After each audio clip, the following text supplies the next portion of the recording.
Hi everyone! Welcome back to Face It with Dr. G. I'm Dr. G and I'm so happy to have you again. I have to be honest, every time we're about to film, we're either rushing or after hours or in between patients, and I'm always in my mind about what am I going to talk about, even though there's so much to talk about. So today I thought I would focus on how I choose the products that I use. And I'm not going to be scientific about this because we all know, if we're in the aesthetic medical field, we all know about rheology and G prime and all flexibility and all of these terms that can get really confusing, especially if you're starting out. So how can I create education for you that hopefully makes a light bulb go off in a different way? So one thing I like to stress is, when my team comes to me and asks me a question, I say, did you ask the patient, right? So I always ask my patients, what's your favorite feature? And this has been thrown around a ton now. It's not my own concept. It's not novel or anything, but it gives you a lot of information about your patients. What is their favorite feature? And I don't stop there. I say, okay, so you love your eyes. And a lot of times it takes a while for them to get this out. And they say, okay, my eyes. And then I'll say, why? Or with eyebrows, why? Which eyebrow is your favorite? Because you're gaining information with every question that you're asking. And what that leads me to is decisions when it comes to planning treatments or that treatment that I'm doing that day. Many patients that come in, we plan for a year, 6 months minimum, usually a year. And then there's a little bit of an overwhelming sensation of, oh my gosh, what do I do when and how do I do it? And we write it all down. But when we talk about a favorite feature, we want to optimize that feature. So in order to prioritize, I say, okay, you love your eyes. You love the shape of your eyes. Okay, so let's talk about the anatomy. Let's talk about the muscle around the eye and how it constricts, and let's open it up, right? So let's focus on that. So I could talk for a very long time here, but I specifically wanted to talk about lips and how I choose products in lips. And very few people actually say that lips are their favorite feature, but most everyone can benefit from a beautiful, youthful, hydrated lip. And these are all shapes and sizes. They vary from patient to patient, very significantly vary with age, as we age. And as we age, we know that the lip volume decreases, and we know that the orbicularis oris muscle increases in strength. And so what does that create? That creates an inward turn of the upper and lower lip, creating a thin lip that's elongated and a stronger muscle around the mouth that can form vertical lines, rhytids, wrinkles, and we don't like the way this looks. So when I see a lip of a patient, I don't try to guess what I'm doing. And I think that's my point here is a lot of providers, when they start, they say, how do you know that? How did you get there? I asked the patient, what do you want? What is your ideal lip? And I want to hear from them. If they're one of those populations of patients that want lips bigger than the size of their head, that's a different situation. But I want to hear what they want, and then I give my opinion. So most patients want a subtle, beautiful, youthful lip that's slightly larger, right? And when we look at proportions, I say, okay, so you have a slightly more full upper lip and a deflated lower lip. How would this look? And I pointed out to them, how would this look? So talking to your patients about what they want is super important. And then that brings me to the product choice.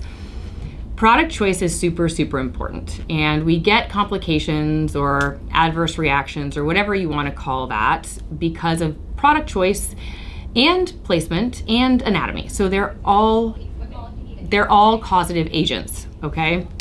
And when you have a more youthful lip, because the volume and the structure are more robust, the tissues are able to accept a more robust filler that's a little bit thicker, has a higher G prime, and maybe is a little bit more hydrophilic. When you have a more wise lip, When we're above, our 30s, even we deflate in volume, 30s, 40s, 50s, 60s, up to 70s and 80s, which I do gentle, youthful lips in those age groups. Then you want to get into a product that's not as cohesive, that is more flexible, more liquefied, for lack of a better term, and more hydrating. Because once you have volume depletion of the lip, you get little infoldings, and the tissue is just, it's fallen on itself. It has deflated. And so you don't want to put a product that's going to be cohesive. It'll just plop right into one of those little infoldings and create an abnormal appearance.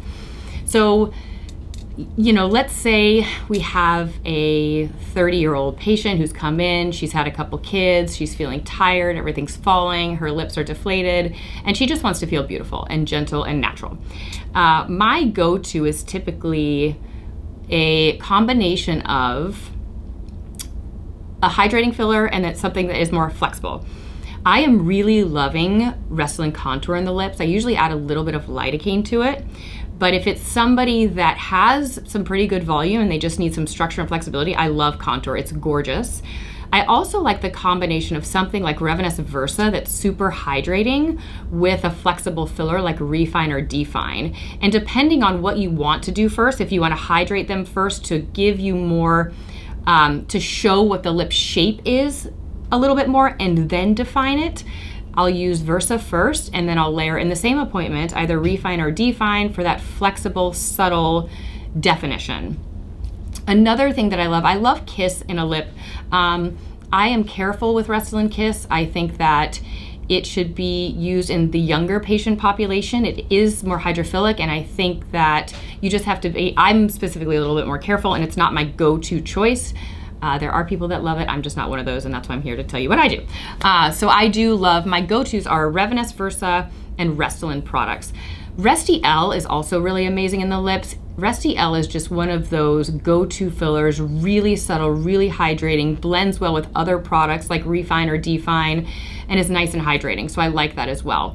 But if you were to go back and look at all of my patients and all the lips I've done, the majority would be one of the expression technologies, Refine or Define, coupled with something like Revenus Versa. And recently I'm loving Contour. So I hope that helps you guys. I think that it's important to understand what you're dealing with and what the patient wants.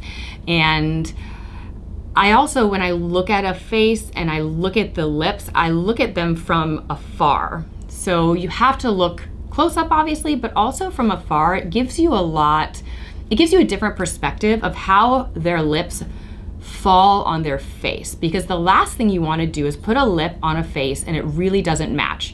And we see on social media all the time close-ups of lips, and they're absolutely beautiful, but what does that face look like?